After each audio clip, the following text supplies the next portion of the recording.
Campaign का chief media coordinator.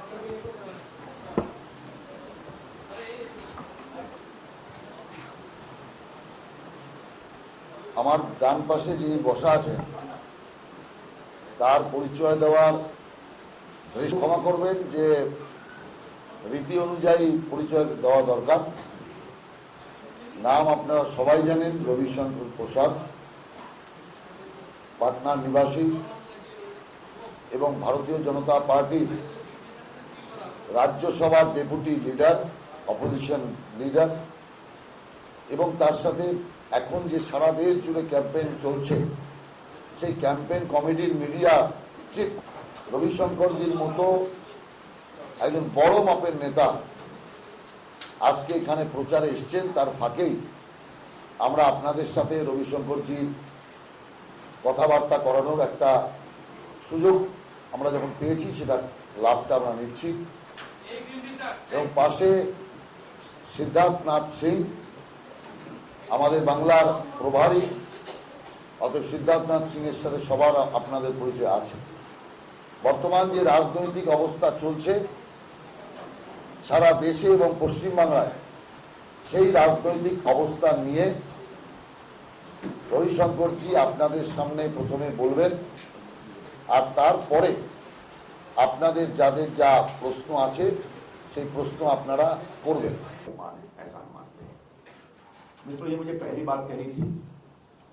दूसरी बात, जैसा अभी राहुल जी ने बताया, नरेंद्र मोदी जी का पूरा फोकस गवर्नेंस पर है। बेरोजगारी, भ्रष्टाचार, महंगाई, असुरक्षा का भाव, और वो कहते हैं हमारा मोटो है डेवलपमेंट विद गुड गवर्नेंस। लेकिन जो जो ताकतें गुड गवर्नेंस पे विश्वास नहीं करती हैं, अब वो आस्ते आस्ते एक हो रही है। हमेशा मैं कभी व्यंग पे कहता हूं, आप ये टीवी पर देखते होंगे, the legacy of UPA is scam India. Congress led UPA legacy is scam India. Congress की अगुवाई में यूपीए की विरासत है स्कैम भारत, और श्रद्धामला ममता जी की अगुवाई में बंगाल का वर्तमान है scam Bengal. The present, I have always great regards for Bengal and its people, its tradition, history, literature, politics, law, my own profession. Bengal has a great tradition. But today's Bengal has come to represent scam Bengal. And good governance is the biggest casualty in Bengal. सुशासन का आज के बंगाल में पूरा अभाव है। पहले भी नहीं था 30 साल का, आज भी वही है।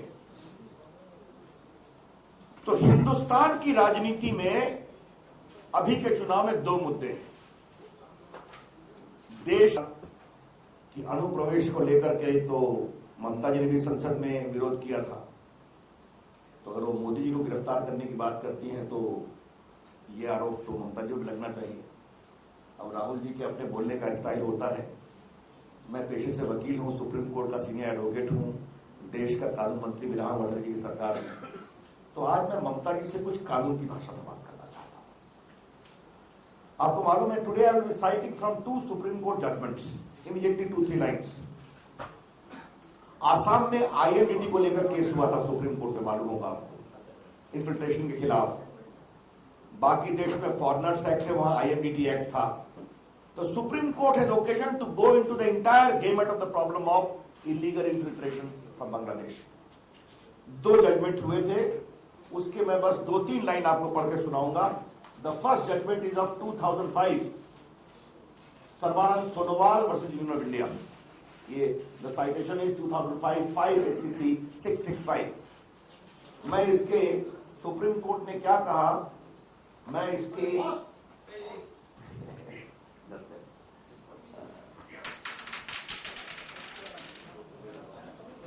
just give me 2 minutes time.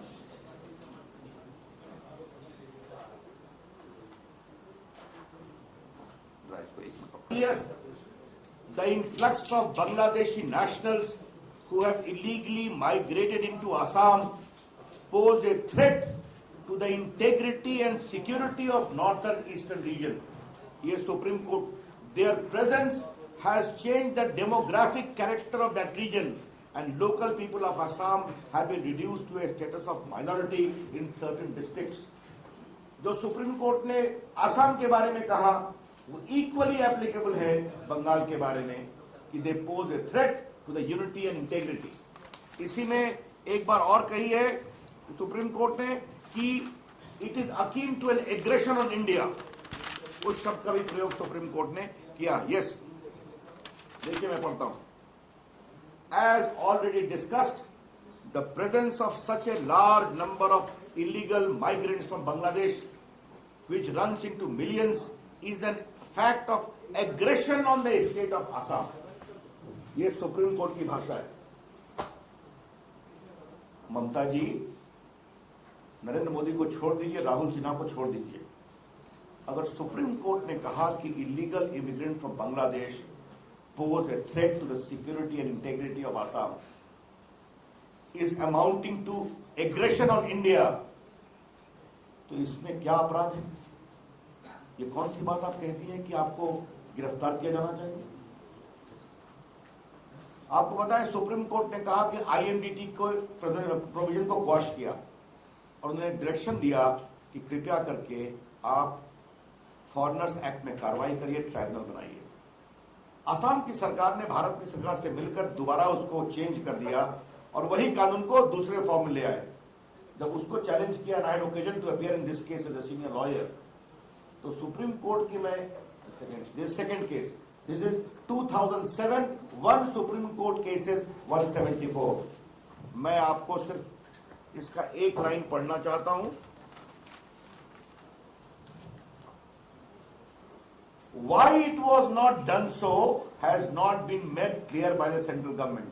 We have to once again lament with Sonowal 1 that there is a lack of will in the matter of ensuring that illegal immigrants are sent out of country. ये supreme court के शब्द है। Supreme court का कानून, ममता जी, देश का कानून होता है।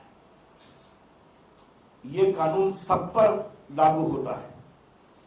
आज अगर नरेंद्र मोदी जी कह रहे हैं, राहुल सिन्हा कह रहे हैं, तो सुप्रीम कोर्ट के कानून की बात को कह रहे हैं। बीजेपी का मानना साफ है कि जो अपने रिलीजियस बिलीफ के कारण परसिक्यूटेड होते हैं उनको भारत में जगह मिलनी चाहिए। जो अपने धार्मिक आस्थाओं के कारण प्रताड़ित होते हैं उनको मिलनी चाहिए। Those who are persecuted, Hindus, Chakmas, or maybe certain segment of Muslims, because of their religious belief, if they have been persecuted, if they come to India, we are duty bound to give them shelter as a democratic country. लेकिन जो हिंदुस्तान को धर्मशाला समझ के चले आ रहे हैं अंदर, और यहां के नौजवानों का हिस्सा मार रहे हैं, यहां के डेमोग्राफी को चेंज कर रहे हैं, ये बहुत ही गंभीर बात है, इसकी हम भर्त्सना करते हैं। इसलिए ये इश्यू है, ये बीजेपी का कमिटमेंट है, और ये मैं बताना चाहूंगा कि ये कमिटमेंट हमने अपने मैनिफेस्टो में भी कर रखा है। तो कोई नई बात नहीं कही जा रही है नरेंद्र मोदी के द्वारा या राहुल सिन्हा के द्वारा या सिद्धार्थ सिंह के द्वारा। This is a part of our commitment in the manifesto. मैं उसको नहीं पढ़ दूंगा।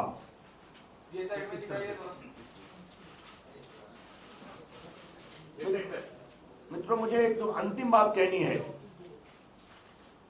कि बीजेपी का जो राइज हुआ है, और मैं ममता जी की हताशा बढ़ रही है, जनता की आशा बढ़ती है मोदी जी के प्रति, ममता जी की हताशा बढ़ती है, और वामपंथी भी हताश हो रहे हैं।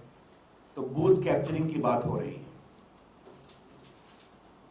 नरेंद्र मोदी जी ने कहा था, कल अरुण जेटली भी चुनाव आयोग के पास गए थे।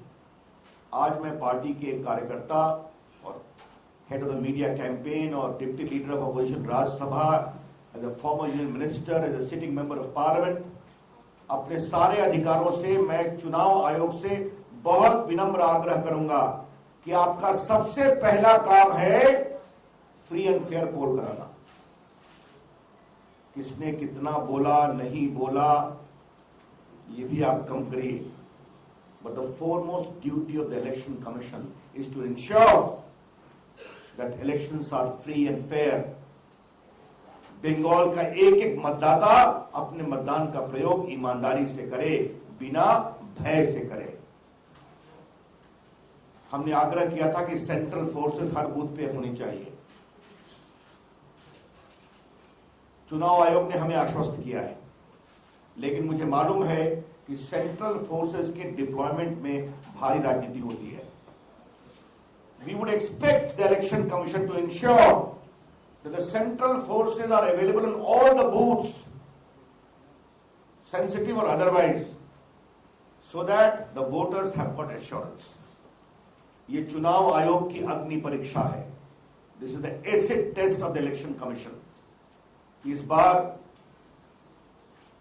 उत्तर प्रदेश में हुआ फिरोजाबाद, ममता जी सामान्यतः ऐसी भाषा का प्रयोग नहीं करती है, तो वो कितनी हताश है, कितनी घबराई हुई है, कितनी परेशान है कि उनके भाषा का स्तर ये हो गया है। मैं पार्टी का एक कार्यकर्ता हूं और कानून का छात्र भी हूं, तो मैं ममता जी से एक बात कहना चाहूंगा। ममता जी, एक राज्य के मुख्यमंत्री को यह अधिकार नहीं है कि दूसरे राज्य के मुख्यमंत्री को गिरफ्तार करके रस्सा लगाए, और आपको तो यह अधिकार बिल्कुल नहीं है कि 10 दिनों के बाद होने वाले भारत के प्रधानमंत्री में के कमर में आप रस्सा लगाने की बात करें।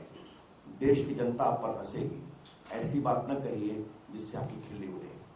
जहां तक दूसरी बात जो आपने कही है, तो मैं तो यही कह रहा हूं कि पहले थर्ड फ्रंट था, फोर्थ फ्रंट था, फेडरल फ्रंट था, अब फेडरल भी गायब है, थर्ड भी गायब है, फोर्थ भी गायब है, अब कन्वीनियंट फ्रंट बन रहा है मोदी जी को रोकने का। तो ये हमारे जो सीबीआई के नेता हैं, ये उसी का परिचय है। आपको बता देते हैं, सीबीआई इंक्वायरी में दिल्ली पुलिस एस्टैब्लिशमेंट में एक प्रावधान है कि राज्य सरकार अगर आग्रह करे तो केंद्र की अनुशंसा पर सीबीआई इंक्वायरी हो सकती है। नरेंद्र मोदी की सरकार बनने वाली है। अगर ममता जी ईमानदारी से शारदा स्कैम की इंक्वायरी चाहते हैं तो वो लिखें, भारत सरकार की ओर से तुरंत इस पर सीबीआई की इंक्वायरी की जाएगी, और पार्टी के कार्यकर्ता के रूप में हम उनको आश्वस्त करते हैं कि यह फेयर इंक्वायरी होगी, मायावती और मुलायम सिंह वाली इंक्वायरी नहीं होगी। तो जो कानून की प्रक्रिया है, तो फिर कोर्ट के माध्यम से आई है, तो कोर्ट में फेयर होगा तो उसमें सही करें।